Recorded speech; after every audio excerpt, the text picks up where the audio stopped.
കേരളീയരെ നാം ഒന്നായിരിക്കണം. മലയാളികളെ, 3.5 കോടി മലയാളികളുടെ ജന്മനാട് ഒരു ശബ്ദമായിരിക്കണം. വയനാട്ടിൽ മരിച്ചു വീണ് നമ്മുടെ സഹോദരങ്ങളാണ്, നമ്മളാണ്. ആ സഹോദരങ്ങളെ നമുക്ക് രക്ഷിച്ചേ പറ്റൂ. അതുകൊണ്ട് ആ ഐക്യവും സാഹോദര്യവും കാത്തു സൂക്ഷിച്ചുകൊണ്ട് മുന്നോട്ട് പോകാൻ കേന്ദ്ര ഗവൺമെന്റ് ജനവിരുദ്ധ നയം, എല്ലാ നികുതിയും പിരിച്ചെടുക്കുന്നത് കേന്ദ്ര ഗവൺമെന്റ് അല്ലേ? GST എല്ലാം കേന്ദ്ര ഗവൺമെന്റിലേക്കല്ലേ? നിങ്ങൾ നികുതി പിരിച്ചു കൊണ്ടുപോയാൽ മതിയോ? ആ നികുതിയുടെ വിഹിതം കേരളത്തിന് കൊടുക്കണ്ടേ? ഇന്ത്യയിൽ കേന്ദ്ര ഗവൺമെന്റിന്റെ മെഡിക്കൽ സ്ഥാപനമായിട്ടുള്ള എയിംസ് ഇല്ലാത്ത ഇന്ത്യയിലെ ഒരു സംസ്ഥാനം കേരളമാണ്. റെയിൽവേക്ക് വൻതോതിലുള്ള വെട്ടിക്കുറവാണ് കേരളത്തിൽ. റെയിൽവേയുടെ വികസനം കേരളത്തിൽ മുരടിപ്പിച്ചിരിക്കുകയാണ്. പട്ടികവർഗ വിദ്യാർത്ഥികൾക്ക് 3 വർഷമായി സ്കോളർഷിപ്പ് കേന്ദ്ര വിഹിതം കൊടുക്കുന്നില്ല. പല പെൻഷൻ പദ്ധതികൾക്കും കേന്ദ്ര വിഹിതം കൊടുക്കുന്നില്ല. ഈ കേരള ഗവൺമെന്റാണ് അതൊക്കെ കൊടുക്കുന്നത്. ഉള്ള വിഭവ സമാഹരണം നടത്തി കേരളത്തിന്റെ മക്കളെ വേദനിപ്പിക്കരുത്, അവിടെ പ്രയാസങ്ങൾ പരിഹരിക്കണമെന്ന് ആഗ്രഹിച്ചുകൊണ്ട് ഇത്തരത്തിൽ ഒട്ടനവധി നടപടികൾ സ്വീകരിച്ചു വരുന്നത്. അതുകൊണ്ട് ഈ കേരളം കേന്ദ്ര ഗവൺമെന്റ് അവഗണനക്കെതിരായി ഒരു ദുരന്ത ഭൂമിയിൽ വന്ന് എല്ലാം നേരിൽ കണ്ട് ഡൽഹിയിൽ തിരിച്ചുപോയി ക്രൂരമായ വിനോദമായി അതിനെ കണ്ട ഇന്ത്യൻ പ്രധാനമന്ത്രിയുടെ നിലപാട് അപലനീയമാണ്. അതുകൊണ്ട് ഇന്ത്യൻ പ്രധാനമന്ത്രി നിങ്ങൾ കേരളത്തിൽ വന്ന് ജനങ്ങളോട് പറഞ്ഞ ജനങ്ങൾക്ക് നൽകിയ ഒരു പ്രതീക്ഷയുണ്ട്. ആ പ്രതീക്ഷ സഫലമാക്കണം. ഒരു പ്രധാനമന്ത്രിയുടെ വാക്ക് സമീപനം ജനങ്ങൾ വിശ്വസിച്ചു പോരുന്നുണ്ട്. 3.5 കോടി മലയാളികളുടെ ജന്മനാടാണ് ഇന്ത്യയിലെ ഒരു ചെറിയ സംസ്ഥാനമാണ്. ആ കേരളം ഒട്ടനവധി പ്രതിസന്ധികളും പ്രശ്നങ്ങളും അഭിമുഖീകരിച്ചിട്ടാണ് ഇന്നത്തെ നിലയിലേക്ക് കേരളം അഭിവൃദ്ധിപ്പെട്ടു വന്നത്. ഇവിടെ ഇന്ന് ഈ സമരത്തിന് ആധാരമായിട്ടുള്ള കാര്യം കേന്ദ്ര ഗവൺമെന്റ്, BJP ഗവൺമെന്റ് കേരളത്തോട് കാണിച്ചു കൊണ്ടിരിക്കുന്ന അവഗണന, മനുഷ്യത്വരഹിതമായ ക്രൂരമായ BJP വിനോദമാണ് ഈ പ്രവർത്തനങ്ങളിലൂടെ പ്രകടമാക്കുന്നത്. കേരളത്തിലെ ജനത വ്യത്യസ്ത രാഷ്ട്രീയക്കാരുണ്ട്, എല്ലാം ഇടതുപക്ഷക്കാരല്ല. ഇവിടെ BJPക്കാരില്ലേ, UDFകാരില്ലേ, മുസ്ലിം ലീഗുകാരില്ലേ, ഇടതുപക്ഷക്കാരില്ലേ, എത്രയോ പാർട്ടിക്ക് പിന്നിൽ അണിനിരന്ന ബഹുജനങ്ങളുണ്ട്. അതുപോലെ തന്നെ മതസ്ഥാപനങ്ങൾ, മതവിശ്വാസികൾ, എത്രയോ സമുദായങ്ങൾ, ഇങ്ങനെ എല്ലാവരും ഏകോദര സഹോദരങ്ങളെ പോലെ ജീവിക്കുന്ന ഒരു സംസ്ഥാനമല്ലേ കേരളം. ആ കേരളീയരോട് എന്തിനാണ് കേന്ദ്ര ഗവൺമെന്റ് ഈ ശത്രുതാപരമായ നിലപാട് സ്വീകരിക്കുന്നത്? ഇന്ത്യയിലെ എല്ലാ സംസ്ഥാനവും ഭരിക്കുന്നത് BJP അല്ലല്ലോ. BJP തന്നെ ഇന്ത്യയിൽ ഭരണരംഗത്ത് വന്നിട്ട് തുടർച്ചയായി വന്നിട്ട് 10 വർഷക്കാലമല്ലേ പിന്നിട്ടിട്ടുള്ളൂ. എന്തിനാണ് കേന്ദ്ര ഗവൺമെന്റ്, നരേന്ദ്രമോദി കേരളത്തിലെ 3.5 കോടി മലയാളികളെ അപമാനിക്കുന്നത്? ഇത് ഓരോ മലയാളിയുടെയും ആത്മാഭിമാനത്തെ ചോദ്യം ചെയ്യുന്ന വിഷയമാണ്. അതുകൊണ്ടാണ് ഈ കേരള ജനതയുടെ സമരമാണിത്, കേരളത്തിന്റെ സമരമാണ്, കേരളത്തോട് കാണിക്കുന്ന അവഗണനക്കെതിരായിട്ടുള്ള സമരമാണ്. ഇവിടെ സ്വാഗത പ്രാസംഗികനും അധ്യക്ഷനും ചൂണ്ടിക്കാണിച്ചൊരു കാര്യം, ഒരു വലിയ മഹാദുരന്തം അതായിരുന്നു കഴിഞ്ഞ ജൂലൈ മാസം 30-ാം തീയതി നടന്ന ചൂരൽമല മഹാദുരന്തം, മുണ്ടക്കൈ ഉരുൾപൊട്ടൽ. ആ മഹാദുരന്തത്തിൽ ഇനിയും എത്രയോ പേരെക്കുറിച്ച് അറിയാനുണ്ട്. ഈ ചൂരൽമല പ്രദേശത്ത് തോട്ടം തൊഴിലാളികളായിട്ട് തൊഴിൽ തേടി പല പ്രദേശങ്ങളിൽ നിന്നും, ഇന്ത്യയുടെ പല ഭാഗങ്ങളിൽ നിന്നും വന്ന് താമസിക്കുന്ന ധാരാളം ആളുകളുള്ള ഒരു പ്രദേശമായിരുന്നു. അവര് സർക്കാർ ഓഫീസുകളിൽ, വില്ലേജ് ഓഫീസുകളിലൊന്നും പലപ്പോഴും അവരുടെ രജിസ്റ്ററുകളൊന്നും ഉണ്ടാകില്ല. ധാരാളം കച്ചവടക്കാർ, തോട്ടം തൊഴിലാളികൾ, മറ്റ് ജോലി ചെയ്യുന്നവർ വന്ന് താമസിക്കുന്ന ഒരു പ്രദേശമാണ് ചൂരൽമല. ആ ചൂരൽമലയിലാണ് ജൂലൈ 30-ന് രാത്രി ഒരു വൻ ഉരുൾപൊട്ടൽ ദുരന്തമുണ്ടായി. ഒരു പ്രദേശമാകെ ആ ഉരുൾപൊട്ടലിൽ ഒഴുകിപ്പോയി മണ്ണിനടിയിൽ, പ്രദേശമാകെ മണ്ണിനടിയിൽപ്പെട്ടു. ഇന്ന് വരെ ലഭിച്ച കണക്കനുസരിച്ച് ഏതാണ്ട് 254 ആളുകൾ മരണപ്പെട്ടത് ഒരു റിക്കാർഡ്. ഇതിനു പുറമെ 47 ആളുകളെ കുറിച്ച്, റിക്കാർഡിക്കലായിട്ടുള്ളവരെ കുറിച്ച് വിവരമില്ല. കുറെ ആളുകളുടെ ശരീരത്തിന്റെ അവശിഷ്ടങ്ങളാണ് കിട്ടിയത്. ആ ശരീരത്തിന്റെ അവശിഷ്ടങ്ങൾ വെച്ച് എണ്ണം കണക്കാക്കിയിട്ടുള്ളത് വേറെയുമുണ്ട്. അതുപോലെ തന്നെ ഏതാണ്ട് ഒരു 3400 ഹെക്ടർ ഭൂമിയിലെ കൃഷി മുഴുവൻ നശിച്ചുപോയി. ഒരു 200ഓളം വീടുകൾ മണ്ണിനടിയിലാണ്. അത്രയും ഏതാണ്ട് ഒരു 190ഓളം വീടുകൾ ഇനി ആളുകൾക്ക് താമസിക്കാൻ കഴിയാത്ത വിധത്തിൽ അപകടത്തിലാണ്. ഒരു പ്രദേശത്തുള്ള നിരവധി കടകളും പ്രദേശങ്ങളും നഷ്ടപ്പെട്ടു. കുഞ്ഞുങ്ങളും സ്ത്രീകളും ഉൾപ്പെടെയുള്ളവർ മണ്ണിനടിയിലാണ്.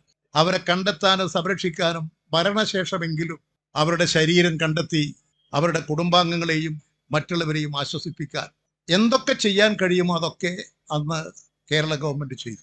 അതിൻ്റെയൊക്കെ ഫലമായിട്ട് തന്നെ ഏതാണ്ട് ഒരു 19ഓളം കുടുംബാംഗങ്ങൾ പൂർണ്ണമായും മണ്ണിനടിയിലാണ്. ഇപ്പോഴും ജീവിച്ചിരിക്കുന്ന പലരുടെയും അടുത്ത ബന്ധുക്കളെല്ലാം മരണപ്പെട്ടവരാണ്. അങ്ങനെ കേരളത്തെ, ഇന്ത്യയെ നടുക്കിയ ഒരു മഹാദുരന്തം. ആ മഹാദുരന്തം കണ്ടപ്പോൾ ജനങ്ങൾ ആകെ ഓടിക്കൂടിയില്ലേ. ഒരു ഗവൺമെന്റ്, ആ ഗവൺമെന്റിലെ മന്ത്രിമാർ മുഴുവൻ, മുഖ്യമന്ത്രി, പോലീസ് സേന, ഫയർ സർവീസ്, സാമൂഹ്യ ക്ഷേമ പ്രവർത്തനങ്ങൾ നടത്തുന്ന സംഘടനകൾ, രാഷ്ട്രീയ പാർട്ടികൾ, യുവജന സംഘടനകൾ എല്ലാവരും വന്ന് അവരുടേതായിട്ടുള്ള ചില നടപടികളും പ്രവർത്തനങ്ങളും രക്ഷാപ്രവർത്തനങ്ങളും സ്വീകരിച്ചു. ഇതിനെല്ലാം ഏകീകരിപ്പിച്ച് കോർഡിനേറ്റ് ചെയ്ത് കഴിയുന്നത്ര ആശ്വാസം കൊടുക്കാൻ കേരള ഗവൺമെന്റ് എല്ലാ വിധത്തിലുള്ള പ്രവർത്തനങ്ങളും നടത്തി. ഈ സംഭവം അറിഞ്ഞ് ഓടിയെത്തിയ മുഖ്യമന്ത്രി ഇന്ത്യൻ പ്രധാനമന്ത്രിയുമായി ബന്ധപ്പെട്ടു. ഇവിടെ കേരളത്തിൽ കാർഷിക മേഖലയായിട്ടുള്ള വയനാട്, അവിടെ ഒരു പ്രദേശം മുഴുവൻ പ്രളയത്തിൽ, മഹാദുരന്തത്തിൽ നഷ്ടപ്പെട്ടു പോയി. ഉരുൾപൊട്ടി മണ്ണ് വീണ് മുഴുവൻ തകർന്നുപോയി. നിലവിളിക്കാൻ കഴിയാതെ പോലും മനുഷ്യർ മരിച്ചു. കുഞ്ഞുങ്ങളും സ്ത്രീകളും ഒക്കെ കൂട്ടത്തിലുണ്ട്. അതുകൊണ്ട് ഇന്ത്യൻ പ്രധാനമന്ത്രി ഇത് പറഞ്ഞറിയിക്കാൻ കഴിയാത്ത വേദന നിറഞ്ഞ അനുഭവമാണ്, ദുഃഖമാണ് ഈ സംഭവങ്ങളെല്ലാം. അതുകൊണ്ട് നിങ്ങളൊന്ന് നേരിട്ട് ഇവിടെ വരണം. ഈ കാര്യങ്ങൾ കണ്ട് നിങ്ങൾ പരമാവധി കേരളത്തെ സഹായിക്കണം. ഒരു സംസ്ഥാന മുഖ്യമന്ത്രിയുടെ അഭ്യർത്ഥന, അതനുസരിച്ച് പ്രധാനമന്ത്രിയും അദ്ദേഹത്തിന്റെ ബന്ധപ്പെട്ട ഉദ്യോഗസ്ഥ വൃന്ദവും എല്ലാം ഇവിടെ വന്നു. അവിടെ എല്ലാം സന്ദർശിച്ചു, തിരിച്ചു പോയപ്പോൾ ആ തിരിച്ചു പോകുന്ന ഘട്ടത്തിൽ തന്നെ കേരളത്തിന് ആവശ്യമുള്ള സഹായങ്ങൾ നൽകണമെന്ന് പ്രധാനമന്ത്രിയോട് അഭ്യർത്ഥിച്ചു. നിങ്ങൾ എല്ലാ കണക്കുകളും അങ്ങോട്ട് അയക്കൂ, തീർച്ചയായും പരിഗണിക്കാമെന്ന് പറഞ്ഞുകൊണ്ടാണ് പ്രധാനമന്ത്രി വയനാട്ടിൽ നിന്ന് പോയത്. ഒരു മാസത്തിനുള്ളിൽ കിട്ടിയിടത്തോളമുള്ള നഷ്ടങ്ങൾ, ജീവഹാനി സംഭവിച്ചിടത്തോളമുള്ള ആളുകളുടെ കണക്കുകൾ, ഇന്നും മരിച്ചുകൊണ്ട് ജീവിക്കുന്നവരുടെ കണക്കുകൾ, തകർന്നു കിടക്കുന്ന വീടുകൾ, കെട്ടിടങ്ങൾ, സ്ഥാപനങ്ങൾ, കച്ചവട സ്ഥാപനങ്ങൾ, സ്കൂളുകൾ, ആശുപത്രികൾ, ഇതിന്റെ എല്ലാം കണക്കുകളെടുത്ത് പ്രാഥമികമായിട്ടുള്ളൊരു കണക്ക് കേന്ദ്ര ഗവൺമെന്റിന് സമർപ്പിച്ചു. അതിൻ്റെ ഒരു കോപ്പി കേരള ഗവൺമെന്റ് കോടതിയിലും സമർപ്പിച്ചു. അത് ഏതാണ്ട് 1200 കോടിയുടെ ഏകദേശ കണക്കാക്കിക്കൊണ്ടിരുന്ന നഷ്ടമാണ്. ആ കണക്കാക്കിക്കൊണ്ടിരുന്ന നഷ്ടം കണക്കാക്കുമ്പോൾ ഒരു റഫ് എസ്റ്റിമേറ്റ് ആണ്, ഒരു റഫ് കണക്കാണ്. ഒരാളുടെ ശവം മണ്ണിൽ നിന്നും കുഴിച്ചെടുത്ത് ആശുപത്രിയിൽ കൊണ്ടുപോയി പോസ്റ്റ്മോർട്ടം നടത്തി, സ്ഥലം കണ്ടെത്തി, സംസ്കരിക്കുന്നത് വരെയുള്ള കാര്യങ്ങളെല്ലാം കണക്ക് കൂട്ടി ഏകദേശം 75,000 രൂപ കണക്ക്. ഇങ്ങനെ ഏകദേശ കണക്കെന്ന് പറഞ്ഞുകൊണ്ട് തന്നെയാണ് കേന്ദ്ര ഗവൺമെന്റിന് സമർപ്പിച്ചത്. ഒരു മാസം കഴിഞ്ഞ് കണക്ക് സമർപ്പിച്ചു. ഒരു 1.5 മാസം കഴിഞ്ഞപ്പോൾ നമ്മുടെ മാധ്യമക്കാരെന്താ ചെയ്തത്? ഒരു ശവം മറവ് ചെയ്യാൻ 75,000 ഇവിടെ ചോദിച്ചില്ലേ? ഇടതുപക്ഷ ഗവൺമെന്റിനെതിരായിട്ട് പ്രചാരം നടത്തിയില്ലേ? ആ പ്രചാരണത്തിൽ ആരൊക്കെ ചേർന്നു? ഇന്ത്യ ഭരിക്കുന്ന BJP ഇല്ലേ? UDF ഇല്ലേ? എന്താണ് 75,000 കണക്കാക്കുന്നത്? ഗവൺമെന്റിന്റെ മുമ്പാകെ ഏകദേശ കണക്ക് സമർപ്പിക്കുകയാണ്, നഷ്ടപ്പെട്ട കണക്ക്. ആ കണക്കിൽ പണം കിട്ടിയാൽ പിണറായി വിജയന് കൊണ്ടുപോകാൻ പറ്റില്ല, റവന്യൂ മന്ത്രിക്ക് കൊണ്ടുപോകാൻ പറ്റില്ല, ആഭ്യന്തരമന്ത്രിയുടെ ചുമതലയുള്ളവർക്ക് കൊണ്ടുപോകാൻ പറ്റില്ല. അത് ഗവൺമെന്റിന് ലഭിക്കുന്നതാണ്. അത് തന്നെ പരിമിതപ്പെട്ട കണക്ക്. നഷ്ടപ്പെട്ട വീടുകളുടെയും കെട്ടിടങ്ങളുടെയും ഒക്കെ ചെറിയ കണക്കാ കൊടുത്തത്. എത്ര തെറ്റായ പ്രചരണമാണ് ഇവിടെ മാധ്യമങ്ങളെ കൊണ്ട് അഴിച്ചുവിട്ടത്. ഈ കാര്യം കോടതിയുടെ മുമ്പാകെ വന്നു, ബഹുജനങ്ങളുടെ മുമ്പാകെ വന്നു, ഗവൺമെന്റ് ഈ കാര്യം അവതരിപ്പിച്ചു. ഏതെങ്കിലും ഒരു മാധ്യമം ഞങ്ങളെന്ന് പറഞ്ഞത് തെറ്റായിപ്പോയി എന്ന് പിന്നീട് പറഞ്ഞോ? പിന്നെ 75,000 കുറിച്ച് ആക്ഷേപം പറഞ്ഞിട്ടില്ല. 1200 കോടി രൂപ നഷ്ടമാണ്. ജീവഹാനിയുടെ കണക്കൊന്നും കൂട്ടിയിട്ടല്ല. ഇത്രയും വലിയൊരു ദുരന്തം നടന്ന് ആ ദുരന്തത്തോടൊപ്പം ചേർന്ന് സഹായിക്കാനല്ല മാധ്യമങ്ങൾ അവരുടെ നിലപാട് വെച്ചുകൊണ്ടാണെന്ന് ഞാൻ കണക്കാക്കുന്നില്ല. അവരുടെ യജമാനന്മാരെ നയിക്കുന്ന ചില കേന്ദ്രങ്ങളുണ്ട്. ആ കേന്ദ്രങ്ങളുടെ താല്പര്യത്തിന് വേണ്ടി തെറ്റായ വാർത്ത കൊടുത്തില്ലേ? പക്ഷെ ഈ ഗവൺമെന്റ് ആത്മാർത്ഥതയും സത്യസന്ധതയും ജനങ്ങളോട് ബഹുമാനവും ആദരവുമുള്ള ഒരു ഗവൺമെന്റ് എന്നുള്ള നിലയിൽ ശരിയായ നിലപാട് സ്വീകരിച്ച് പ്രവർത്തിച്ചു. 1200 കോടിയുടെ പ്രാഥമികമായ ഒരു കണക്ക്, നഷ്ടത്തിന്റെ കണക്ക് കൊടുത്തു. അതിനുശേഷം കേന്ദ്ര ഗവൺമെന്റിനോട് ഈ ജനങ്ങളെയൊക്കെ, ഈ 254 ആളുകൾ മരിച്ചു, അവരുടെ കുടുംബാംഗങ്ങളുണ്ട്, അവരുടെ എല്ലാം നഷ്ടപ്പെട്ടിരിക്കുന്നു. തൊഴിലില്ല, സ്ഥാപനമില്ല, സ്വത്തുവകകളില്ല, കൃഷിയില്ല, കന്നുകാലികളില്ല, കച്ചവട സ്ഥാപനങ്ങളില്ല, എല്ലാം നഷ്ടപ്പെട്ടിരിക്കുന്നു. അവർക്ക് ഒരു പുനരധിവാസം കൊടുക്കണം. അവർക്കൊരു പുനരധിവാസം കൊടുക്കണമെങ്കിൽ അതിന് ഏതാണ്ട് കണക്ക് കൂട്ടിയപ്പോൾ 2200 കോടി രൂപ അതിന് ചെലവ് വരും. ആ ചിലവ് ഒരു ടൗൺ പ്ലാനിംഗ് ആണ്, ഒരു മാസ്റ്റർ പ്ലാനാണ്. ഈ നഷ്ടപ്പെട്ടു പോയവർക്ക് മുഴുവൻ ആശ്വാസം കൊടുക്കുക, അവർക്ക് തൊഴിൽ കൊടുക്കുക, കൃഷിക്കാർക്ക് സംരക്ഷണം കൊടുക്കുക, കുട്ടികൾക്ക് പഠിക്കാനുള്ള സൗകര്യങ്ങൾ ഒരുക്കി കൊടുക്കുക, അതിലുള്ള എല്ലാവരെയും സംരക്ഷിക്കാനുള്ള ബൃഹത്തായ ഒരു പദ്ധതിക്കാണ് രൂപം കൊടുത്തത്. ആ 2200 കോടി സഹായം തരണം, ഈ ദുരിതാശ്വാസ നിധിയിലേക്ക് ഞങ്ങളെ സഹായിക്കണം എന്ന് കേരള ഗവൺമെന്റ് രേഖാമൂലം കേന്ദ്ര ഗവൺമെന്റിനോട് പ്രധാനമന്ത്രിയോട് മുഖ്യമന്ത്രി തന്നെ നേരിട്ട് പോയി അഭ്യർത്ഥിച്ചു. ഈ അഭ്യർത്ഥന മാനിക്കാൻ തയ്യാറായില്ല. കേരള ഗവൺമെന്റ് പറഞ്ഞത് ഇതൊരു ദേശീയ ദുരന്തമായി പ്രഖ്യാപിക്കണം, അല്ലെങ്കിൽ അതിതീവ്ര ദുരന്തമായി പ്രഖ്യാപിക്കണം. ഇത് രണ്ടും പ്രഖ്യാപിച്ചാലുള്ള ഗുണം, ദേശീയ ദുരന്തമായാൽ പുനരധിവാസത്തിന് ഇന്ത്യക്കകത്തു നിന്നും പുറത്തു നിന്നും മറ്റേജൻസികളിൽ നിന്നും ഒക്കെ വലിയ സഹായം ലഭ്യമാകും. അതുകൊണ്ട് ജനങ്ങൾക്ക് സഹായം ലഭ്യമാക്കാൻ, പുനരധിവാസം ഉറപ്പിക്കാൻ, എല്ലാവരെയും സംരക്ഷിക്കാൻ ഇത്തരം സംഭവങ്ങൾ ഇന്ത്യയിൽ ദേശീയ ദുരന്തമായി പ്രഖ്യാപിച്ചിട്ടുണ്ട്. മുൻകാല അനുഭവങ്ങളുണ്ട്. ഇത് അതിനേക്കാളും വലിയ ദുരന്തമാണ്. അതുകൊണ്ട് ഈ ദുരന്തം ഒരു ദേശീയ ദുരന്തമായി കേന്ദ്ര ഗവൺമെന്റ് പ്രഖ്യാപിക്കണം. ഏതെങ്കിലും സാങ്കേതിക പ്രശ്നങ്ങൾ ഉണ്ടെങ്കിൽ അതിതീവ്ര ദുരന്ത പ്രതികരണം എന്നുള്ള നിലയിൽ പരിഗണിക്കണം. അങ്ങനെ പരിഗണിച്ചാലും ഈ സഹായം ലഭ്യമാകും. അതിതീവ്ര ദുരന്ത പ്രതികരണത്തിൽ പെടുത്തിയാൽ അവിടെയുള്ള മുഴുവൻ കൃഷിക്കാരുടെയും എല്ലാ ബാങ്ക് വായ്പകളും എഴുതിത്തള്ളും. അവിടെയുള്ളവർക്കെല്ലാം പുനരധിവാസം കൊടുക്കാൻ കഴിയും. അതുകൊണ്ട് ഒന്നുകിൽ ദേശീയ ദുരന്ത പ്രതികരണ നിധിയിൽ നിന്നും സഹായങ്ങൾ ലഭ്യമാകാൻ കഴിയത്തക്ക നിലയിൽ ദേശീയ ദുരന്തമായി പ്രഖ്യാപിക്കുക, അല്ലെങ്കിൽ അതിതീവ്ര ദുരന്തമായി പ്രഖ്യാപിക്കണം. ഈ രണ്ടാവശ്യങ്ങൾ ഏതെങ്കിലും ഒന്ന് അംഗീകരിക്കണമെന്ന് അഭ്യർത്ഥിച്ചു. ദേശീയ ദുരന്തമായി അംഗീകരിക്കില്ലെന്ന് പറഞ്ഞു. ഇന്നലെ പുറത്തു വന്നിരിക്കുന്ന ഒരു വാർത്ത, ഡൽഹിയിലെ കേരളത്തിന്റെ പ്രതിനിധിയുണ്ട്. നമ്മുടെ കേരള കാര്യങ്ങളെല്ലാം കേന്ദ്ര ഗവൺമെന്റിന്റെ മീഡിയേറ്ററായി പ്രവർത്തിക്കുന്ന നമ്മുടെ ഡോക്ടർ കെ വി തോമസ് മാഷ് കേന്ദ്രമന്ത്രി കൊടുത്തിരിക്കുന്ന ഒരു കത്ത്, ഈ കേരളത്തിലെ വയനാട്ടിൽ ചൂരൽമലയിൽ മുണ്ടക്കയിൽ ഉണ്ടായിട്ടുള്ള ഈ ദുരന്തം അതിതീവ്ര ദുരന്തമായി പരിഗണിക്കാൻ കഴിയില്ല, ദേശീയ ദുരന്തമായി പരിഗണിക്കാൻ സാധിക്കില്ല എന്ന് കത്ത് കൊടുത്തിരിക്കുകയാണ്. എന്ത് ക്രൂരമായിട്ടുള്ള നടപടിയാണിത്! എന്തിനാണ് ഈ കാര്യം ഇങ്ങനെ ഒരു നിലപാട് സ്വീകരിക്കുന്നത്? കേരളത്തിലെ ഗവൺമെന്റിന് ചെയ്യാൻ കഴിയുന്നതിൽ ഒരു പരിധിയുണ്ട്. ദുരന്ത നിവാരണ നിധി സംസ്ഥാനങ്ങൾക്കുണ്ട്. കേരള സംസ്ഥാന ദുരന്ത നിവാരണ നിധിയുണ്ട്. ആ നിധിയിൽ കേന്ദ്ര ഗവൺമെന്റ് കേരളത്തിന്റെ ഇന്ത്യയുടെ മൊത്തം കാര്യങ്ങൾ പരിശോധിച്ചുകൊണ്ട് ഈ നിധിയിലേക്ക് സംസ്ഥാനങ്ങൾക്ക് പണം കൊടുക്കണം. ആ പണം പൊതുവായി ഇന്ത്യയിൽ സംസ്ഥാനങ്ങൾക്ക് കൊടുക്കുന്ന ദുരന്ത നിവാരണ നിധി, ആ നിധിയിൽ നിന്നുള്ള പണം കൊടുക്കണം. രണ്ടാമത്തതാകട്ടെ, ഇങ്ങനെ കേരള ഗവൺമെന്റിന് പൊതുവായി ലഭിക്കുന്ന ഫണ്ടിന് പുറമെ സംസ്ഥാനത്തിന് ലഭിക്കുന്ന ദുരന്ത നിവാരണ നിധിയിൽ നിന്നുള്ള കോൺട്രിബ്യൂഷൻ ഉണ്ട്. ആ സഹായം കൂടി ലഭിച്ചതാണ് സംസ്ഥാന ദുരന്ത നിവാരണ നിധി. ആ നിധിയിൽ ഇപ്പോൾ ഏതാണ്ട് 400 കോടിയോളം ഓരോ വർഷവും നമുക്ക് ലഭിക്കും. അത് ദുരന്തമില്ലെങ്കിലും പല കാരണങ്ങൾ, ദുരന്തം വരാതിരിക്കാൻ, കാലാവസ്ഥ പ്രശ്നങ്ങൾ വരുമ്പോൾ സംരക്ഷണത്തിന് വേണ്ടിയിട്ടൊക്കെ ഇതിൽ നിന്നാണ് പണം കൊടുക്കുക. ആ നിധിയിൽ കഴിഞ്ഞ വർഷം 400 കോടിയോളം ഉണ്ട്. അത് ഓരോ വർഷങ്ങളിലും ഇത്തരം പ്രവർത്തനങ്ങൾക്ക് കേരളത്തിൽ ആകെ കൊടുക്കുന്നതാണ്. അതിലിപ്പോൾ 291 കോടി രൂപ അതിലുണ്ട്. അത് കേരളത്തിലെ എല്ലാ പ്രദേശങ്ങളിലും ഉണ്ടാകുന്ന പ്രശ്നങ്ങൾക്ക് കൊടുക്കേണ്ട നിധിയാണ്, ഫണ്ടാണ്. കേന്ദ്ര ഗവൺമെന്റ് അതാ ചൂണ്ടിക്കാണിക്കുന്നത്. അതായത് നമ്മുടെ നാട്ടിൽ സംഭവിച്ചിട്ടുള്ളൊരു മഹാദുരന്തം, ആ ദുരന്തത്തെ സഹായിക്കാൻ, ജനങ്ങളെ സംരക്ഷിക്കാൻ കേന്ദ്ര ഗവൺമെന്റ് സഹായം തരില്ല എന്നൊരു നിലപാടാണ് സ്വീകരിക്കുന്നത്. ഇത് കേരളത്തിലെ ജനങ്ങൾ നൽകേണ്ട മറുപടിയാണ് അവർക്ക്. തീർച്ചയായും കേരളത്തിലെ ജനത ഇതിന് ശക്തമായ മറുപടി നൽകും. ഇതുപോലുള്ള ജനകീയ പ്രക്ഷോഭങ്ങൾ മാത്രമല്ല, ഇത്തരത്തിലുള്ള ദുരന്ത കാര്യങ്ങളിലൊക്കെ ഈ കേരളത്തെ ആകെ ഒന്നിപ്പിച്ചു നിർത്താൻ ഈ ഗവൺമെന്റിന് കഴിഞ്ഞു എന്നുള്ളത് ഈ ഗവൺമെന്റിന്റെ പ്രത്യേകതയാണ്. ഇപ്പോൾ എല്ലാ വർഷങ്ങളിലും അല്ലെങ്കിൽ 6 മാസം കൂടുമ്പോൾ പാർലമെന്റ് ചേരും. പാർലമെന്റ് ചേരുന്നതിന് മുന്നോടിയായി കേരളത്തിലെ എല്ലാ എംപിമാരെയും മുഖ്യമന്ത്രി വിളിച്ചു ചേർത്ത്, നിങ്ങൾ കേരളത്തിന്റെ ആവശ്യം ഇന്നതാണ്, നിങ്ങൾ കേരളത്തിലുള്ള എംപിമാർ വ്യത്യസ്ത പാർട്ടിയിൽപ്പെട്ടവരായിരിക്കാം, പക്ഷെ നിങ്ങൾ കേരള താല്പര്യത്തിന് ഡൽഹിയിൽ ഒന്നിച്ചു നിൽക്കണം. അതിന്റെ അടിസ്ഥാനത്തിൽ കേരളത്തിന് വേണ്ടി നിങ്ങൾ വാദിക്കണം പാർലമെന്റിൽ.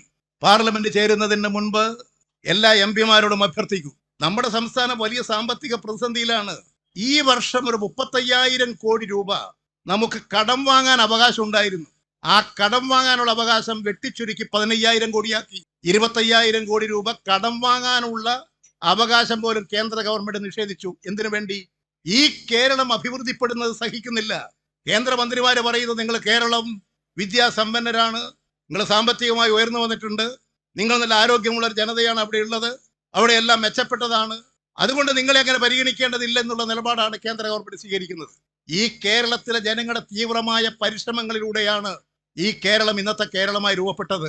ഇവിടെ അതിന്റെ ഭൗതിക സാഹചര്യം സൃഷ്ടിച്ചത് കൊണ്ടാണ്. ഭൂപരിഷ്കരണവും കാർഷിക ബന്ധമില്ലും വിദ്യാഭ്യാസ നിയമങ്ങളും ആരോഗ്യ സംരക്ഷണ നിയമങ്ങളും ഇല്ലായിരുന്നുവെങ്കിൽ കേരളം ഇവിടെ ഉയരുമായിരുന്നോ? അത് ഇടതുപക്ഷത്തിന്റെ സംഭാവനയാണ്. നമ്മുടെ കേരളം അല്പം അഭിവൃദ്ധിപ്പെട്ടു പോയി. ഇവിടെ നിന്ന് ഒരുപാട് മലയാളികൾ വിദേശ രാജ്യങ്ങളിൽ പോയി കഠിനാധ്വാനം ചെയ്യുന്നു.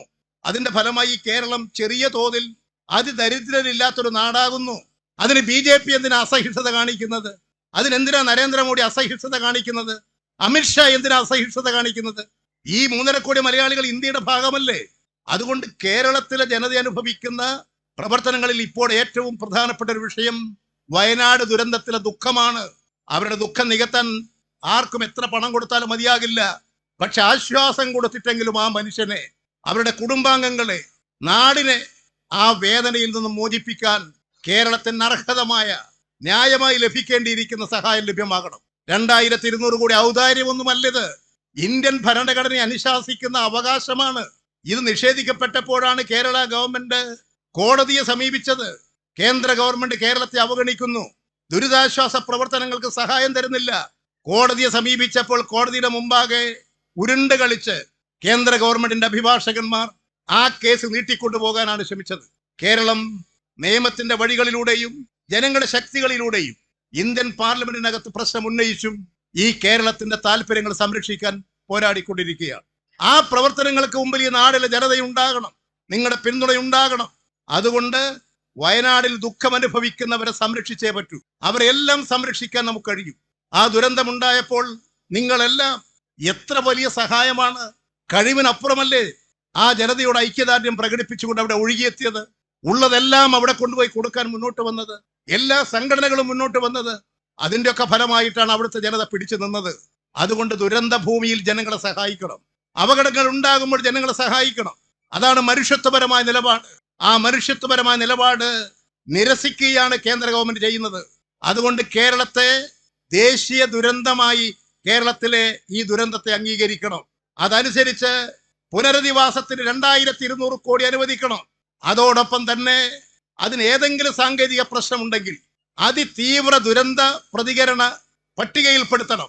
അതുവഴി ഈ ആനുകൂല്യങ്ങളെല്ലാം ലഭ്യമാക്കാൻ കഴിയും.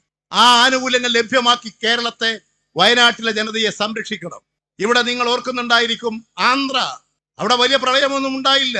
അതുപോലെ തന്നെ ത്രിപുര, വലിയ പ്രളയമൊന്നും ഉണ്ടായില്ല. ബീഹാറിൽ വലിയ പ്രളയമുണ്ടായില്ല. എന്താ BJP ഗവൺമെന്റ് ചെയ്തത്? അവർക്ക് കണ്ണുമടച്ച് വാരിക്കോരി കൊടുത്തു. കൊടുക്കുന്നതൊന്നും ഞങ്ങൾ എതിരല്ല, അവിടുത്തെ ജനങ്ങൾക്ക് ആനുകൂല്യം കിട്ടിക്കൊള്ളട്ടെ. പക്ഷെ ഇന്ത്യൻ ജനതയാണ് ഇവിടെയും ഉള്ളത് എന്ന ബോധം BJPക്ക് ഉണ്ടാകണം. BJPയുടെ ബോധ നിലവാരം കുറവാണ്. മനുഷ്യന്റെ പ്രശ്നങ്ങൾ മനസ്സിലാക്കുന്നവരല്ല അവർ, മനുഷ്യന്റെ ജീവിതങ്ങളെ കുറിച്ച് കാണുന്നവരല്ല. അതുകൊണ്ട് തന്നെ മനുഷ്യനെ മനസ്സിലാക്കാൻ കഴിയാത്തൊരു പാർട്ടി ഇപ്പോൾ ഇന്ത്യയിൽ മുഴുവൻ കലാപത്തിന്റെ വിത്ത് വിതറിക്കൊണ്ടിരിക്കുകയാണ്. എല്ലാ സംസ്ഥാനങ്ങളിലേക്കും വ്യാപിച്ചുകൊണ്ടിരിക്കുകയാണ്. ആസാമിൽ ഇന്നലെ ഒരു നിയമം പാസ്സാക്കിയിട്ടുണ്ട്. ബീഫ് പൂർണ്ണമായും ആ സംസ്ഥാനത്ത് നിരോധിച്ചു. ആസാമിലെ ഭൂമി മുസ്ലിമുകൾക്ക് കൊടുക്കരുത്, മുസ്ലിമുകളുടെ ഭൂമി ആരും വാങ്ങരുത്. ഇപ്പോഴതാ രാജസ്ഥാനിലെ അജ്മീർ, അവിടുത്തെ പ്രശസ്തമായ മുസ്ലിം പള്ളി, അതിനടിയിൽ ക്ഷേത്രമുണ്ടെന്ന് പറഞ്ഞിട്ട് ഏതാണ്ട് നൂറ്റാണ്ടുകൾക്ക് മുമ്പ് ക്ഷേത്രമുണ്ടായിരുന്നു എന്ന് RSS ഒരു വിവരദോഷിയെ കൊണ്ട് കോടതിയിൽ കേസ് ഫയൽ ചെയ്യിപ്പിച്ച വീണ്ടും അക്രമത്തിന്റെ വഴികൾ. ഇതാ ഇന്നലെ UPയിൽ പല പ്രദേശങ്ങളിലും ഇത്തരത്തിലുള്ള വ്യാപകമായ അടിസ്ഥാനരഹിതമായ പ്രശ്നം ഉന്നയിച്ചുകൊണ്ട് ജനകീയ പ്രശ്നങ്ങൾക്ക് പരിഹാരം കാണാനല്ല, വർഗീയ വിദ്വേഷം, ആ വർഗീയ വിദ്വേഷം വിതച്ച് നാടിനെ തകർക്കാനുള്ള നീക്കമാണ് ഇപ്പോൾ നടത്തിക്കൊണ്ടിരിക്കുന്നത്. കേരളീയരെ നാം ഒന്നായിരിക്കണം. മലയാളികളെ, 3.5 കോടി മലയാളികളുടെ ജന്മനാട് ഒരു ശബ്ദമായിരിക്കണം. വയനാട്ടിൽ മരിച്ചു വീണ് നമ്മുടെ സഹോദരങ്ങളാണ്, നമ്മളാണ്. ആ സഹോദരങ്ങളെ നമുക്ക് രക്ഷിച്ചേ പറ്റൂ. അതുകൊണ്ട് ആ ഐക്യവും സാഹോദര്യവും കാത്തു സൂക്ഷിച്ചുകൊണ്ട് മുന്നോട്ട് പോകാൻ കേന്ദ്ര ഗവൺമെന്റ് ജനവിരുദ്ധ നയം, എല്ലാ നികുതിയും പിരിച്ചെടുക്കുന്നത് കേന്ദ്ര ഗവൺമെന്റ് അല്ലേ? GST എല്ലാം കേന്ദ്ര ഗവൺമെന്റിലേക്കല്ലേ? നിങ്ങൾ നികുതി പിരിച്ചു കൊണ്ടുപോയാൽ മതിയോ? ആ നികുതിയുടെ വിഹിതം കേരളത്തിന് കൊടുക്കണ്ടേ? ഇന്ത്യയിൽ കേന്ദ്ര ഗവൺമെന്റിന്റെ മെഡിക്കൽ സ്ഥാപനമായിട്ടുള്ള എയിംസ് ഇല്ലാത്ത ഇന്ത്യയിലെ ഒരു സംസ്ഥാനം കേരളമാണ്. റെയിൽവേക്ക് വൻതോതിലുള്ള വെട്ടിക്കുറവാണ് കേരളത്തിൽ. റെയിൽവേയുടെ വികസനം കേരളത്തിൽ മുരടിപ്പിച്ചിരിക്കുകയാണ്. പട്ടികവർഗ വിദ്യാർത്ഥികൾക്ക് 3 വർഷമായി സ്കോളർഷിപ്പ് കേന്ദ്ര വിഹിതം കൊടുക്കുന്നില്ല. പല പെൻഷൻ പദ്ധതികൾക്കും കേന്ദ്ര വിഹിതം കൊടുക്കുന്നില്ല. ഈ കേരള ഗവൺമെന്റാണ് അതൊക്കെ കൊടുക്കുന്നത്. ഉള്ള വിഭവ സമാഹരണം നടത്തി കേരളത്തിന്റെ മക്കളെ വേദനിപ്പിക്കരുത്, അവിടെ പ്രയാസങ്ങൾ പരിഹരിക്കണമെന്ന് ആഗ്രഹിച്ചുകൊണ്ട് ഇത്തരത്തിൽ ഒട്ടനവധി നടപടികൾ സ്വീകരിച്ചു വരുന്നത്. അതുകൊണ്ട് ഈ കേരളം കേന്ദ്ര ഗവൺമെന്റ് അവഗണനക്കെതിരായി ഒരു ദുരന്ത ഭൂമിയിൽ വന്ന് എല്ലാം നേരിൽ കണ്ട് ഡൽഹിയിൽ തിരിച്ചുപോയി ക്രൂരമായ വിനോദമായി അതിനെ കണ്ട ഇന്ത്യൻ പ്രധാനമന്ത്രിയുടെ നിലപാട് അപലനീയമാണ്.